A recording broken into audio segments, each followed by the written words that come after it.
In 1960, two teenage girls were camping with their boyfriends when around 4 a.m., one of them woke to the sound of footsteps. Given their remote location, she immediately sensed something was wrong. Panicked, she shook her friends awake. As they sat up, trying to grasp the situation, a sudden, brutal strike tore through the tent, hitting one of them with devastating force. Desperate to escape, they scrambled toward the entrance, but the attacker kept swinging, trapping them inside. Then, he pulled out a knife and began slashing through the fabric. With each swipe, an opening grew larger, but instead of a way out, it became the entry point for their worst nightmare. Amid the chaos, one of the boys, Niels Gustafsson, caught a glimpse of the attacker. A man dressed in black, his eyes burning red. Before he could get a better look, a powerful blow to the head knocked him unconscious. By morning, he was found severely injured, suffering from facial fractures and defensive wounds. His three friends sadly didn't survive. The sheer brutality of the attack left Niels with amnesia, but decades later, police began to question his story. He had far fewer knife wounds than his friends, and his bloodied shoes were discovered 500 meters away, partially hidden. He was put on trial, but ultimately found not guilty. A group of birdwatchers later reported seeing a blonde man leaving the campsite around 6 a.m. Even more disturbingly, at one of the victims' funerals, a man who looked exactly like the police sketch was seen standing among the mourners. This mysterious case absolutely does not sit right with me. Someone knows something and has not come forward. On the 12th of July 2015, 18-year-old Tiffany and her parents attended a graduation party in New Jersey. At around 9 p.m, one of Tiffany's friends spoke to her parents and claimed that they were really annoyed because Tiffany had used their debit card without permission. Tiffany initially denied this to her friend, but then did admit this to her mum Diane a little bit later. At this point, they were all outside Tiffany's house, and Diane went inside to find her husband. When she returned outside of the house, Tiffany had vanished. Now, they were able to see Tiffany on the deer cameras that they had outside the house. She appears to be walking down the driveway in her normal clothing and white headband. When they tried to find Tiffany, they actually made a terrifying discovery. Her phone was lying on the floor at the bottom of the driveway. Immediately, they knew something was wrong, as Tiffany never had her phone out of her sight.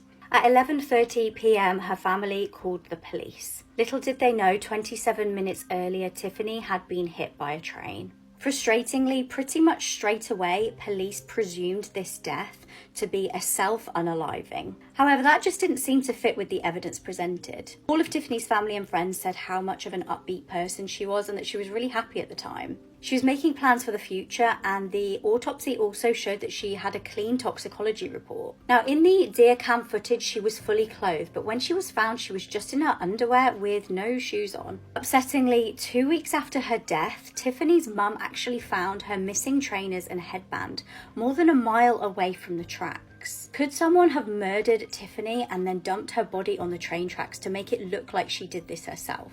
Tiffany's parents certainly think so. They definitely suspect some foul play was involved. He murdered up to 100 people, including rapists, drug dealers and killers. He currently has almost 400,000 followers on TikTok. I'm True Crime Caitlin, and this is the case of infamous serial killer Pedro Rodrigues Filho. Pedro was born on a farm in Brazil in 1954. When he was born, he horribly had bruising and injuries to his skull as a result of his father beating and abusing his mother throughout her pregnancy. At only 14 years old, Pedro would commit his first murder. Pedro's dad worked as a security guard for a local school, and he would be sacked after being accused of stealing food from the school kitchen, which was something that he profusely denied. Furious at this injustice, Pedro would take his grandfather's shotgun, march to town hall where he shot down and killed the deputy mayor. He then hunted down the person who actually stole the food, the person who allowed his father to take the blame, and murdered him as well. Pedro would go on the run, fleeing to another part of Brazil. Here, he would end up falling in love and settling down with a woman named Maria Olympia. The couple moved in together, and Pedro joined a local gang. He would do jobs for them and work so that he could provide for himself and Maria, and also provide for his unborn baby. because Maria was pregnant. Horrifically, Maria would be shot by a rival gang member who was trying to get at Pedro. She was still pregnant, and sadly neither Maria or the unborn baby survived. Consumed with rage, Pedro hunted down every single member of that rival gang, torturing them and murdering every single one of them. He would eventually be arrested in May 1973. He was 18 years old and had already murdered at least 10 people. While in the back of the police car being transported to jail, Pedro was sat with another man, both of the men being handcuffed. When the police arrived at the jail, they would be stunned when they opened the door and found that the man that was sat next to Pedro dead. Pedro had murdered him because he admitted to being a rapist, and the officers in the front of the car didn't even notice. Pedro Rodriguez Filho would be handed a sentence of 128 years imprisonment. But that didn't stop him from killing. While behind bars, he would murder another at least 47 men, and this included men that he thought deserved it, so that was rapists, drug dealers and killers. He stated that he didn't murder because he was evil or he was bloodthirsty or even for pleasure. He did it for revenge. One of these victims even included his own father. Pedro's father was convicted of murdering Pedro's mother, and Pedro swore that he would get his revenge. He turned up to his father's cell and in a merciless frenzy stabbed him at least 22 times before ripping out his heart, biting into it, chewing on it, and then throwing the organ back onto his dad's deceased body. After serving 34 years of his 128-year plus sentence, Pedro would be released from prison in 2007 at 53 years old, meaning that he had served just under 25 weeks for each of the 71 murders that he was convicted of. In 2011, he would be briefly reincarcerated for possessing illegal weapons and participating in riots. After 7 years of good behaviour, he was re-released in 2018, and after he was released this time, he decided to start up a YouTube channel. He would also eventually have a TikTok account. On both of these accounts, he would talk about how he had given up the vigilante lifestyle and that now he was an anti-crime advocate. After living a violent life, Pedro Rodriguez Filho would meet a violent end. He was murdered on the 5th of March 2023 at 68 years old during a drive-by shooting. The case into his murder is still unsolved. She was buried alive by her boyfriend because he was jealous. These cases honestly make me want to be single forever. Justine Vandershoot and Daniel Biesemer's relationship seemed like a normal high school romance. To the outside world, nothing looked amiss. He was 18 and she was 17, and they spent a lot of time just chilling out together and also chilling with Justine's family. However, Daniel had a dark side and was very jealous and controlling. The pair had a family dinner at Justine's house on Labor Day 2003. They then had plans to meet up with Daniel's friend, 21-year-old Brandon Fernandez. Poor Justine had no idea that the pair had a sickening plan. The following morning, Justine's mum, Lynette, woke up and was kind of a little bit alarmed that Justine hadn't come home that night. She tried to give her daughter a ring to see where she was, and she figured maybe she'd just stayed at a friend's house. Justine didn't answer though, and then her mum was extremely worried when Daniel rang her and asked if she'd seen her. At this point, the family reported her missing.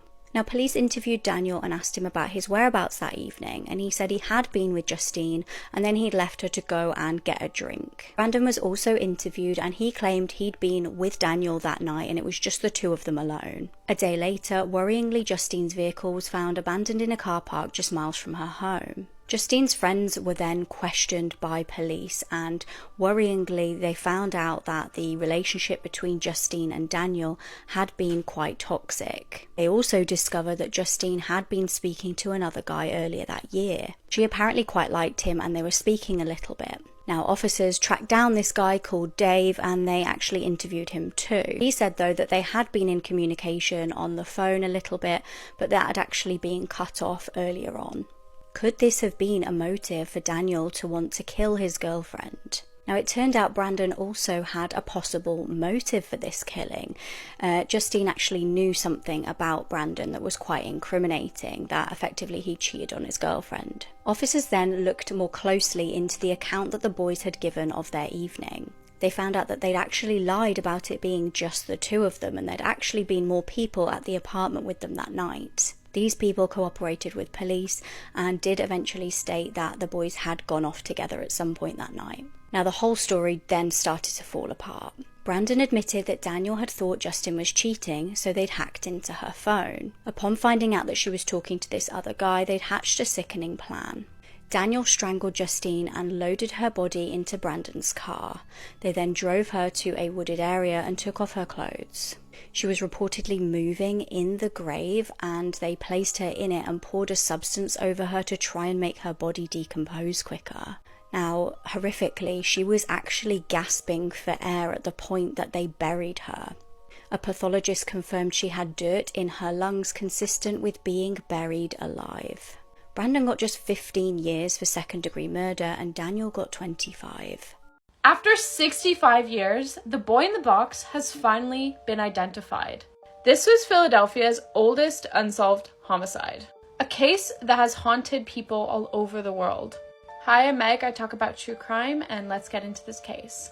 February 25th, 1957, a college student finds the body of a boy in a box. The boy was completely nude and bruised. His hair and nails had been recently cut. The haircut seemed very rushed. He had little bits of hair all over his body.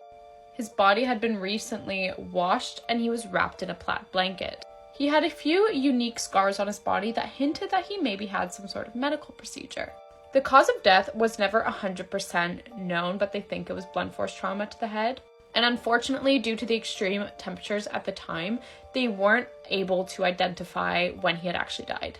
They did estimate that this boy was 4 to 6 years old, so very young. Police had people flying in from everywhere trying to identify this boy. They checked his footprints to hospital records all over the United States. They reached out to orphanages and people of the public to ask if there was a boy of this description missing. They tried even dressing and photographing the boy to see if the public would recognize him better in clothes. People were said to be quite traumatized by these pictures because obviously it was pictures of a dead child. They then created this digital image of what they believed he would have looked like alive, but nothing came of any of this. They did, though, get loads of leads. I'm quickly going to tell you a few of them. A restaurant owner had claimed to have seen this boy with a man in his restaurant. This man was believed to be his father, and he even went to the morgue and was like, yes, that's him. A barber also came forward saying that he thinks he cut that boy's hair. That one does not make a lot of sense to me because it was said that the hair was cut very abruptly, it was not a good haircut. Either way, nothing came from either of these leads. There was a hat found near his body, nothing came of that either. So then they turned to what was actually with him, the box. This cardboard box had a serial number. They tracked it down to a JCPenney store, and the item actually sold in this box was a crib. 12 of these boxes had gone out, but everyone had paid in cash. A few people did come forward of those 12 people just to clear themselves, but once again, nothing. They even tried finding where the blanket was from, but it could have been from multiple places, so that lead also ended up dying. The police just started ruling out all of these different leads, and it was going nowhere. But the thing I love about this case is that the detectives never gave up on it. They're still working on it. Come back for part 2. Have you guys ever heard of the case of Allison Botha? Because I watch a true crime video every day while I'm getting ready, which my boyfriend says is a red flag, but this is by far the most craziest, most insane, sickening, in the worst way possible case that I've ever heard of. So I'm going to tell you about it. And if you have a queasy stomach or you just are not good with listening to gruesome details, don't watch this. Okay, so it's 1994. This case takes place in South Africa. Like I said, her name is Allison Botha. She is a normal girl, normal, happy childhood. The day that it happened was December 18th, 1994.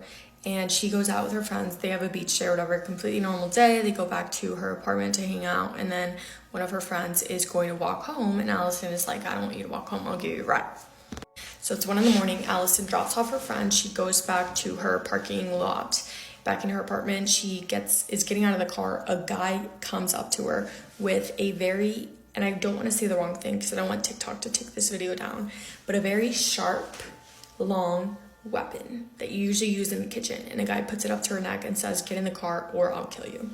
Before we get further in the story, let's introduce the 2 men who are terrifying that are the main part of the story. So Franz DeToit and T.S. Kruger. A little bit about Franz. He had a decent childhood, son of a policeman. He started dabbling in Satanism in high school. He started dating this girl who said that she was a witch and she loved Satan. So Franz loved Satan as well. He said that he was possessed by the devil when he was like 14 or 15 years old. And then he kind of like backed off from it a little bit. He went into the army when he was 18 years old until he was 20, which is so concerning that a man that says he is possessed by Satan is in the army. Like, that's so scary. And then when he gets out of the army at 20 years old, he starts dabbling in petty crimes like stealing and things like that. And at this point of the story, he is 26 years old. So a little bit about Tians. He is 19 years old at the time of the story. So you have Franz that is 26, Tians that is 19, and then Allison is 27 at the time of the story. So compared to Franz, Tians had a bad upbringing. He had a hard childhood, I think. He dropped out of school, and then he ended up also joining the army when he was 18. And then he also actually started dating a girl who said she was a witch and started dabbling in Satanism.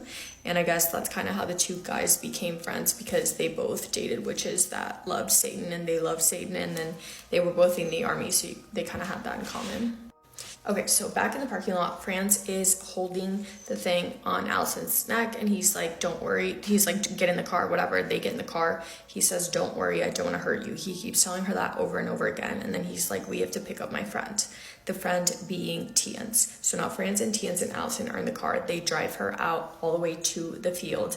And at this point, like, Allison's begging, and she's like, you can have the car, just drop me off here, like, I won't tell anyone, blah, blah, blah. And the guys just start ignoring her, and then they drive her out to the field, and they just look at her and say, are you going to fight?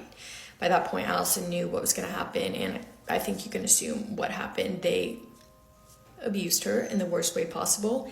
And then, and also an important part of the story, so when it was Franz and Allison in the car, Franz is just like having a normal conversation with Allison, and he asks her what her name is. She thinks quick on her feet, and she lies, obviously. She says some fake name, and then Allison's like, what's your name? And Franz also lies and says a fake name.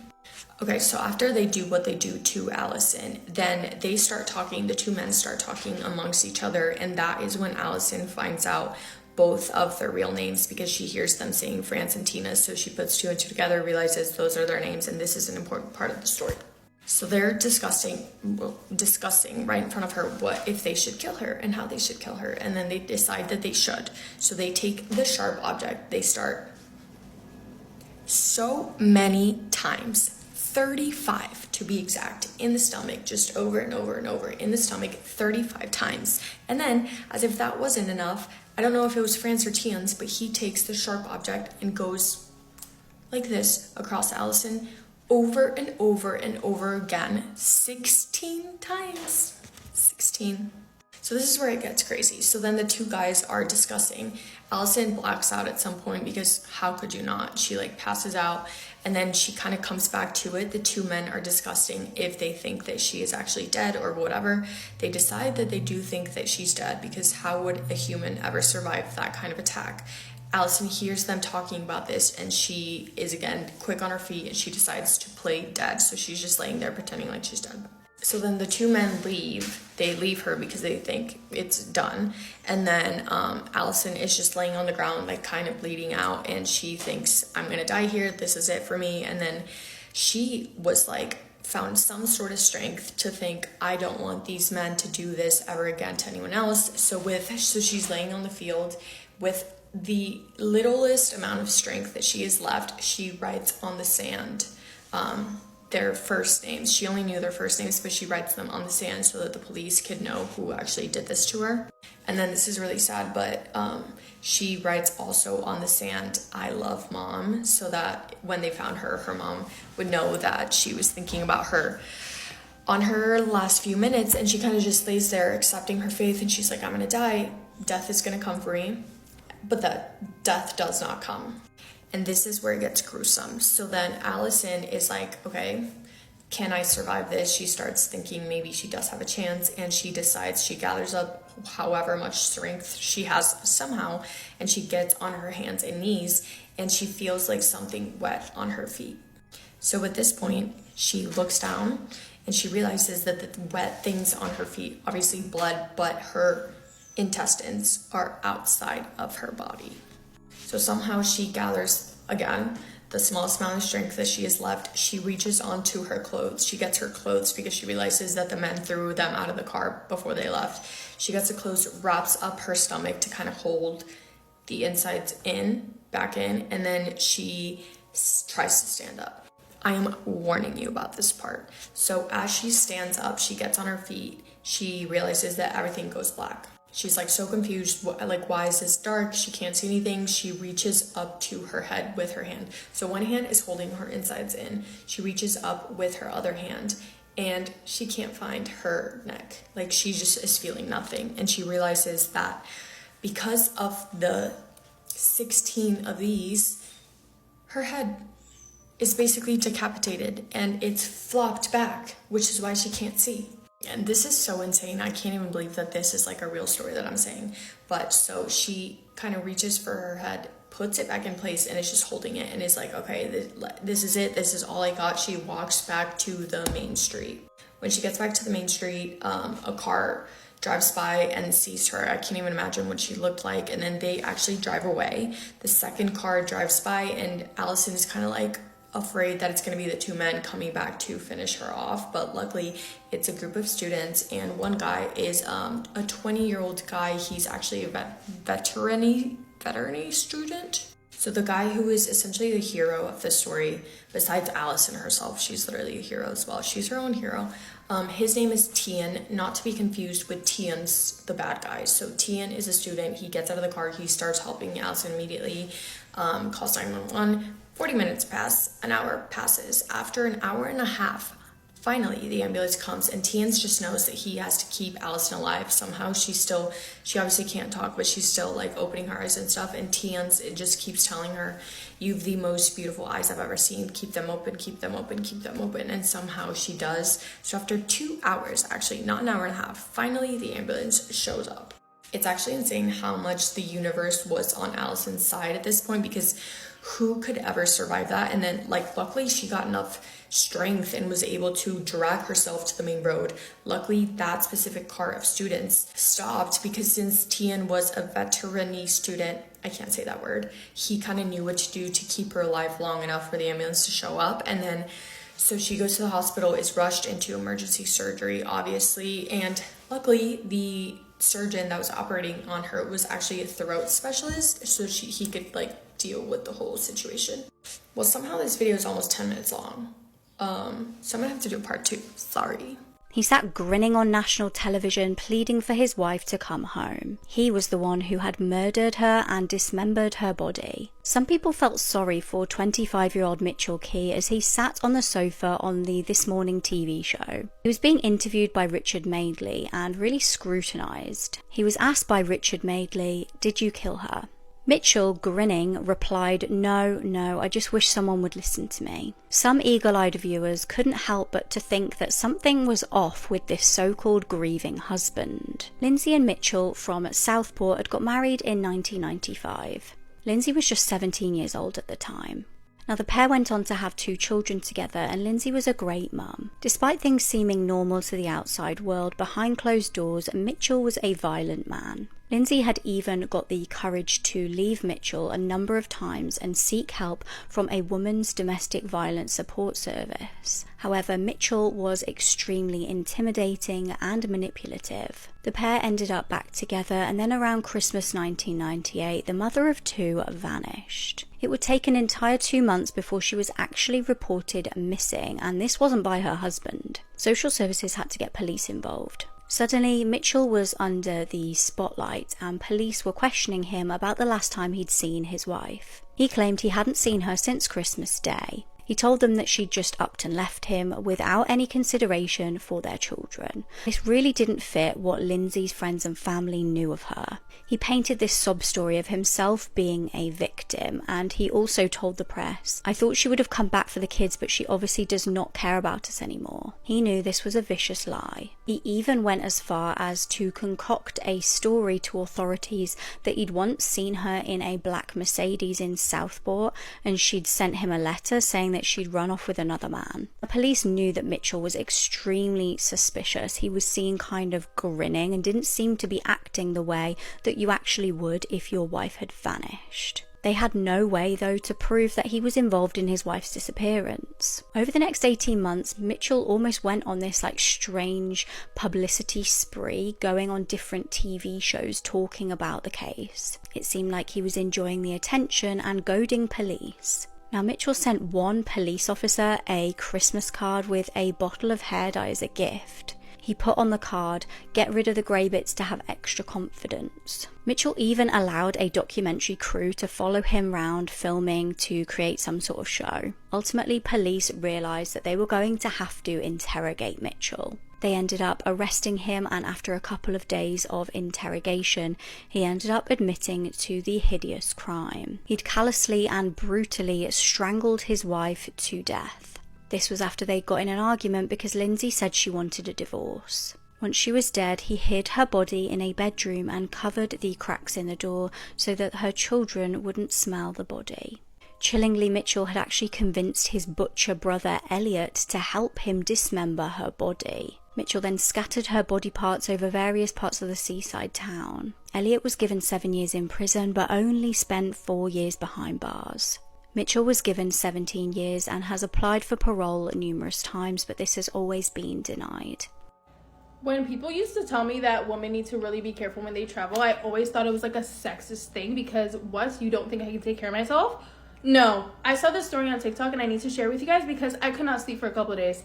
And if I can't sleep, you can't sleep. So let us begin. I also want to add that this is a very much true story. Also, I'm so sorry guys. I genuinely do not remember who posted this story time. So if you guys remember the story time from him, please tag him because I would love to credit him. So basically there's this couple, it's a man and a woman, and this man has been single for a minute and he finally found his soulmate, like the love of his life, and they go on a group trip to Mexico. Okay, so they're all having a blast. They all go to a bar together and the girlfriend tells the boyfriend that she's going to the bathroom. He doesn't think nothing of it because he felt comfortable enough to let her go alone. So a couple minutes go by and he doesn't see her. He doesn't think nothing of it because girls, we know we take forever in the bathroom.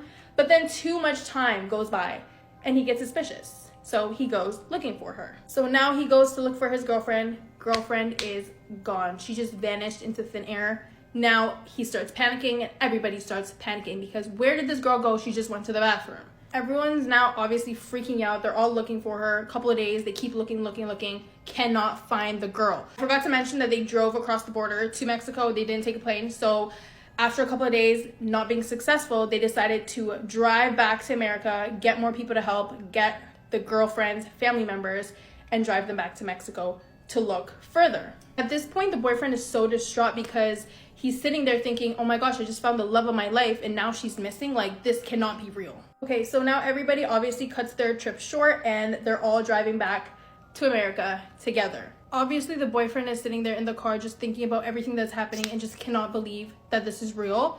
And guess who he sees in another car going across the border? His girlfriend! Okay, so at this point, the boyfriend is freaking out because he knows that his girlfriend is being held captive and he doesn't want to create too much chaos to where they run away. So what he does is he tries to get her attention. He's kind of waving his hand. He's knocking on his glass, but his girlfriend has no emotion on her face. She's just looking straight down in the car, not looking around, just no emotion at all. Okay, so at this point, the boyfriend has to think super fast because once they cross that border, he can potentially never see his girlfriend again. Like, she can be gone forever. So what he does is calls the patrol officers over and says, hey, listen, my girlfriend has been missing. She's over there in that car. She is not moving. Like, she may be drugged. She may be about to be sex trafficked. Like, you guys need to get her now. At this point, the boyfriend is so happy. All the friends are so happy. Like, they're like, oh my gosh, like, thank God we finally found her. Like, what are the odds? Patrol obviously gets a hold of the girlfriend. This is so sad and so scary. Like, this is reality, guys. I don't know too much about exactly what happened in that moment, but I think the people in the car obviously got out and ran away. But the girlfriend was already dead. She was killed, and her guts were all taken out and filled with drugs to basically import into the US and smuggle into the US. At that point, she was looking down because she was not alive anymore. And everything in her was taken out and she was gonna be smuggled. Like, can we take that in? She went on a vacation with her friends and her boyfriend. This boyfriend loves this woman, wants to marry her, the love of his life. And she got taken from a bathroom, got her guts, her heart, her liver, everything gutted out to smuggle drugs into the US. Like, imagine taking someone's life just to get money. Imagine the phone call to her parents to explain that to them. Oh, it just makes me icky. Like, I had to change. I got hot as fuck. I had to change. I do not blame anyone for saying that women need to be careful when they travel because of stories like this, because this is not the one and only. There are thousands of stories that are very similar to this, even worse. So as a woman, we need to be careful. Abso-fucking-lutely. I don't hope you guys enjoyed, actually. That was it. That's the story time. I love you guys. Be safe. Bye.